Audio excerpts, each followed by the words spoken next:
Ne croyez pas toutes les personnes qui disent « La fiesta es divertida ». Oula, tu l'as un peu fait chier là, je crois. Dans cette vidéo, je vous emmène avec moi durant toute une semaine, du lundi au dimanche. Si jamais vous venez de débarquer sur ma chaîne, bienvenue, je suis Rosaline et je suis entrepreneur en communication et marketing, photographe et vidéaste indépendante. Je partage ici les coulisses de mes métiers, je parle également d'entrepreneuriat, de développement personnel, de psychologie, d'alimentation, etc. Mais aussi de films, de livres, de musique, de jeux. Donc si jamais ces thématiques vous intéressent, n'hésitez pas à vous abonner, c'est gratuit et ça me ferait très plaisir.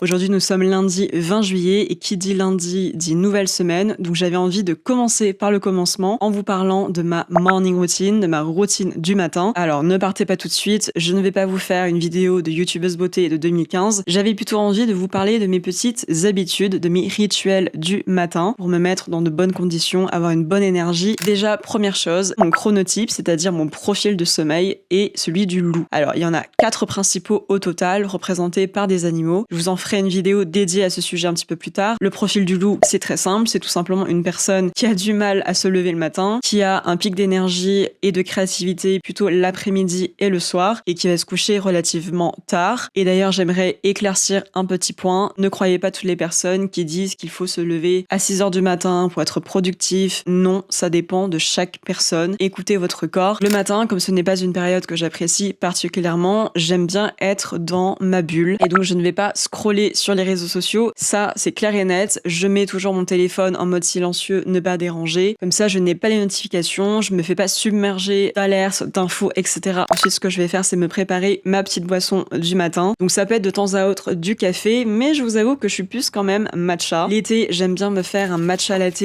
glacé avec du lait de riz et de coco. Et l'hiver, je vais plutôt opter pour un matcha latte chaud avec du lait d'avoine. J'aime bien déguster mon petit matcha en regardant une vidéo sur YouTube qui est inspirante, motivante, qui me donne un petit coup de boost. Généralement, ça va être des vidéos liées au développement personnel, à la psychologie, à l'éducation financière, à l'entrepreneuriat, le business, etc. Ça peut être aussi des vlogs d'une personne que j'apprécie et qui m'inspire. Je veille à ne pas regarder ou écouter les infos, les actualités de bon matin parce que généralement, il y a quand même des nouvelles assez négatives. Je fais un petit tour sur Duolingo, qui est une application d'apprentissage de langue. Là, en ce moment, je fais des cours d'espagnol. C'est une langue que j'apprécie beaucoup. J'ai commencé à l'apprendre lorsque j'étais au collège. Malheureusement, je n'ai pas vraiment d'occasion régulière de pratiquer l'espagnol, donc j'oublie un petit peu de vocabulaire, de grammaire, etc. Je parle couramment, mais c'est beaucoup moins fluide que l'anglais. Je fais aussi des cours d'italien. C'est une langue que j'apprécie beaucoup et que j'aimerais vraiment apprendre. Bref, je vais faire ma petite leçon d'espagnol avec vous. Pour l'instant, je suis au niveau d'un chapitre qui n'est pas spécialement intéressant. Je revois des mots que je connaissais déjà.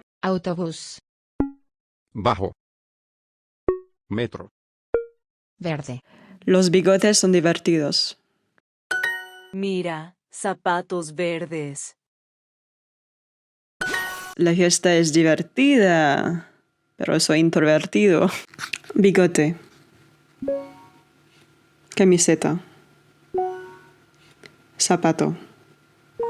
Une fois que j'ai terminé mes petites leçons d'espagnol ou d'italien le matin sur Duolingo, je vais passer sur une autre application qui est celle de ma bague connectée, donc de la marque Oura. Alors c'est une bague connectée que j'ai depuis assez longtemps, ça fait déjà plusieurs années. Je préfère largement les vraies montres comme celle-ci plutôt que porter une montre connectée avec un énorme écran noir. Moi par exemple, j'adore regarder les stats à propos de mon sommeil. La bague va par exemple pouvoir détecter ma courbe de sommeil, combien j'ai eu de temps de sommeil profond, de sommeil léger, de sommeil paradoxal. Ensuite, je vais prendre mon petit carnet et faire ma to-do list du jour. Quand j'ai beaucoup de tâches à faire dans la journée, je vais plutôt opter pour la matrice d'Eisenhower, c'est-à-dire un grand carré que je divise en 4 avec des colonnes urgent, pas urgent, des lignes important, pas important. Je répartis mes tâches du jour dans les différentes petites cases et je vois instantanément mes priorités du jour et ce qui est le moins important et le moins urgent, je le laisse à plus tard ou même au lendemain et ça me permet de mieux organiser et planifier ma journée.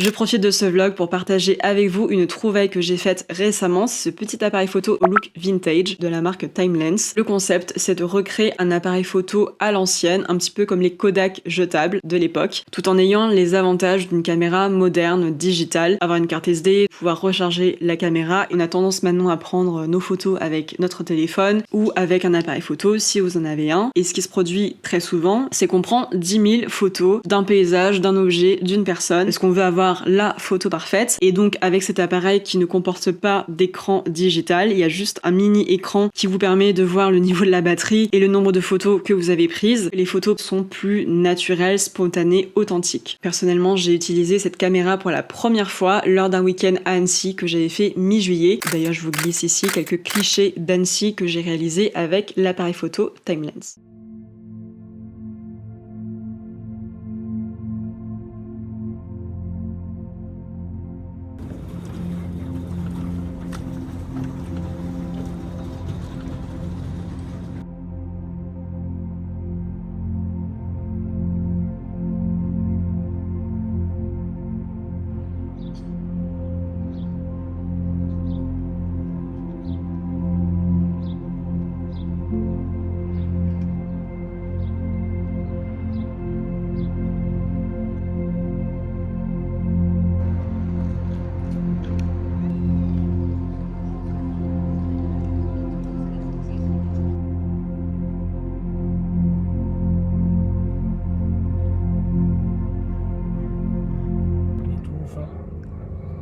Il s'appelle comment à ton avis? Tu fais tout en mode Oula, tu l'as un peu fait chier là, je crois.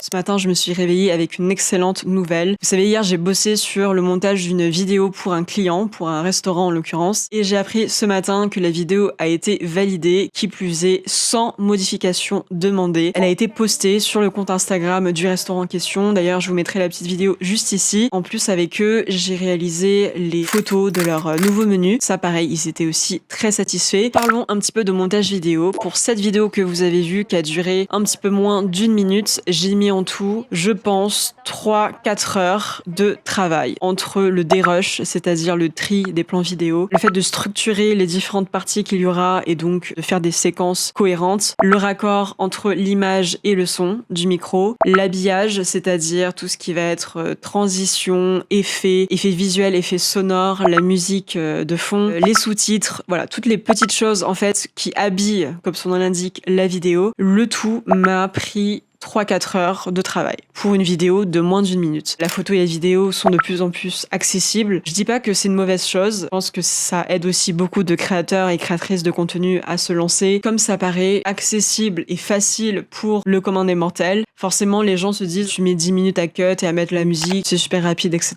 Alors oui, en fait, il y a des montages, il y a des créations graphiques, il y a des sites internet, il y a plein de choses qui peuvent se faire en 10-15 minutes, évidemment. Mais c'est pas forcément le même résultat. Le phénomène que ça a tendance à créer, c'est le nivellement par le bas des tarifs et des prestations de manière générale. Ça peut sembler facile et rapide, mais je peux vous assurer qu'il y a un vrai travail en amont, pendant et après.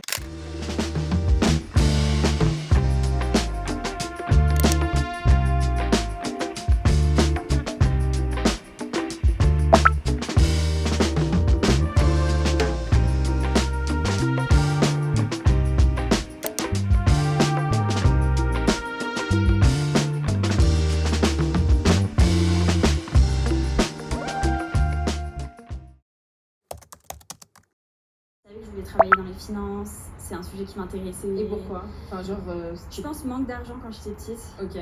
Nous sommes aujourd'hui mercredi 22 juillet, il est 10h30. Je m'apprête à partir à la gare de Lyon-Part-Dieu pour aller à Paris. Alors Paris qui est en fait ma ville d'origine, mais comme vous le savez certainement, j'ai emménagé à Lyon il y a 2 ans. Je me sens bien, mais sans plus. Il manque ce petit truc quand même. Là, je vais à Paris pour 3 jours, mercredi, jeudi et vendredi, pour des rendez-vous pro notamment. Cet après-midi, j'ai un tournage vidéo. Demain, j'ai un shooting photo plus un tournage vidéo. Vendredi, j'ai un tournage vidéo.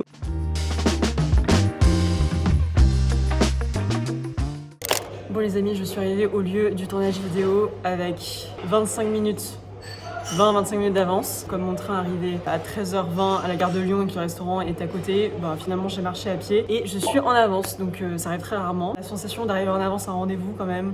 Bon, je suis pas en avance de 5 minutes, je suis en avance de 20-25 minutes, donc je pense que je vais me poser juste derrière ici pour avancer sur 2-3 petites choses et aussi préparer le tournage puisqu'il y a des figurants qui vont venir pour le tournage vidéo, donc il faut que je prépare un petit brief et voir comment je m'organise au niveau du staff, des plats et des figurants pour que ça se passe au mieux et qu'il n'y ait pas de perte de temps.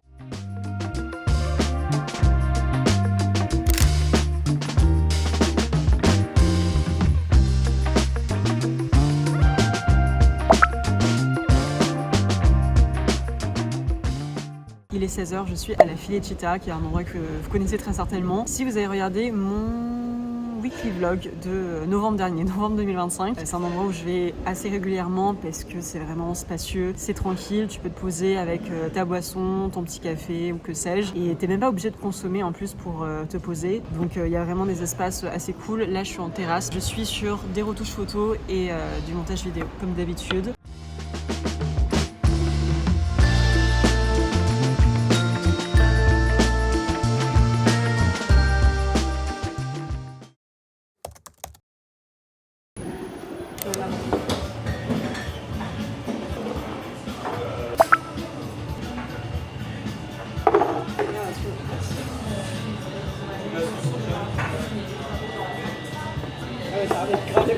Ouais, je t'ai mis un peu de tout, quoi.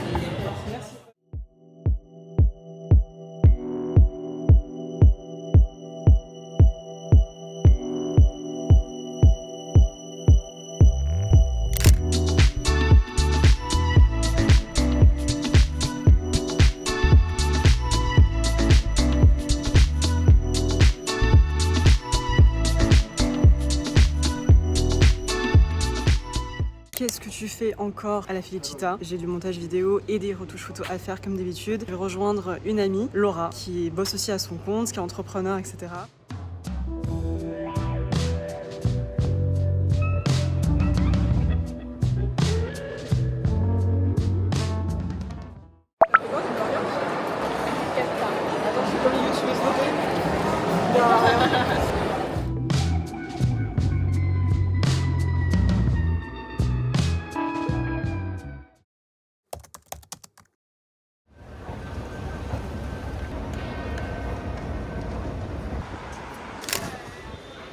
Je suis arrivée au lieu du tournage dans une épicerie slash café. Donc là quand vous entrez vous avez les produits frais, vous avez un petit coin avec des snacks chauds. Moi j'aime particulièrement le pain au curry, mais sinon vous avez plein d'autres choses également. Vous avez la partie café, matcha, etc. ici, je vais vous montrer juste après.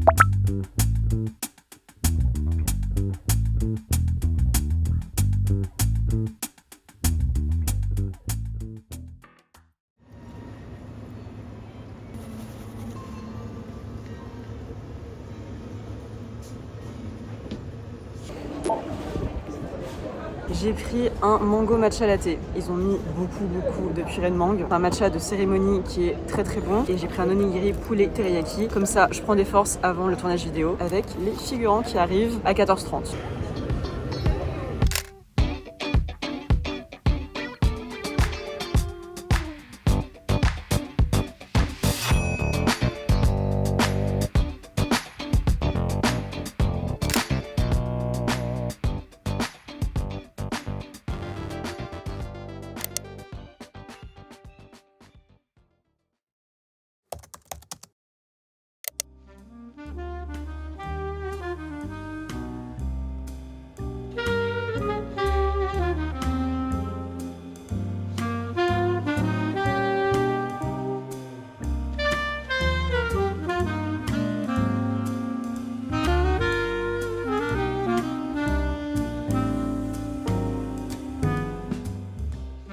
Vous savez que je suis une grande fan de livres policiers, de romans policiers, de polars, de thrillers. J'aime particulièrement les livres d'Agatha Christie, alors qu'il n'est plus de ce monde depuis un certain temps, mais Il y a toujours des recueils de nouvelles, des adaptations, etc. qui sortent. J'en ai acheté beaucoup que je n'ai pas encore lu, donc c'est le moment. Agatha Christie, Sous le soleil, c'est un recueil de 12 nouvelles, 12 mystères à emporter dans sa valise. Sous le soleil rassemble dans toute leur diversité les plus grands enquêteurs de la reine du crime. D'Hercule Poirot à Miss Marple, sans oublier les plus atypiques, tels que le futé Parker Pyne ou le mystérieux Harley Quinn. Un recueil incontournable pour tous les amateurs de cozy mystery. Voilà, j'espère que ça vous a donné envie de lire. Moi, oui, totalement. Ensuite, je voulais vous parler également de cinéma. Alors, je sais qu'il y a le film L'Odyssée qui est sorti récemment. Je ne suis pas encore allée le voir, mais ça ne saurait tarder. Je voulais en revanche vous parler du film La bataille de Gaulle. Je ne sais pas si vous l'avez vu ou si vous en avez entendu parler. J'ai l'impression que c'est quand même un peu plus niche, entre guillemets, que L'Odyssée, par exemple. La bataille de Gaulle qui est un diptyque en 2 parties. Donc, la première partie étant L'âge de fer et la deuxième, J'écris ton nom. Alors, c'est un film forcément historique, comme vous l'aurez deviné, qui retrace le parcours du général Charles de Gaulle de 1940 à 1944-1945. Et bien évidemment, il y a un focus sur la résistance, sur la France libre. Et il faut dire que les acteurs qui représentaient les différents personnages, que ce soit le général Charles de Gaulle lui-même ou d'autres personnages comme le général Leclerc ou encore Winston Churchill, étaient excellents. Dans le premier, L'âge de fer, je n'ai pas du tout vu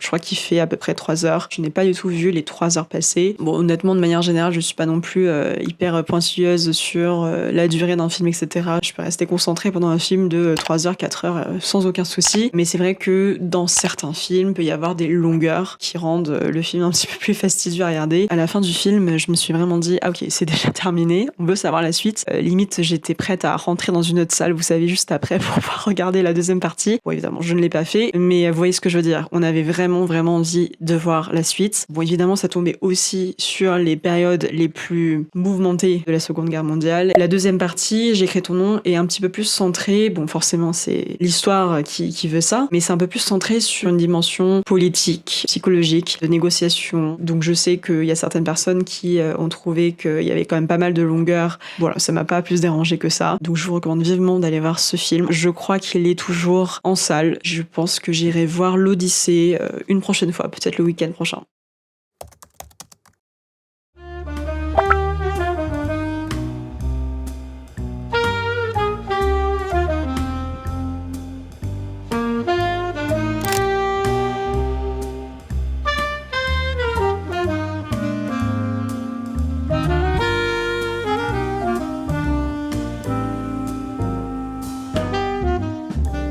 On a fait une balade pour aller jusqu'à la fresque des Lyonnais. Je vous avoue qu'en 2 ans quasiment à Lyon, je n'avais jamais pris le temps d'admirer la fresque des Lyonnais. Donc je vous mettrai quelques images évidemment à l'écran. Qu'est-ce que c'est ? C'est en fait une peinture murale de 800 mètres carrés environ, qui a été créée en 1994-1995 et qui met en lumière, qui représente 24 personnages lyonnais historiques et 5 personnages plus contemporains, toujours des Lyonnais évidemment, et on a notamment le chef cuisinier Paul Bocuse.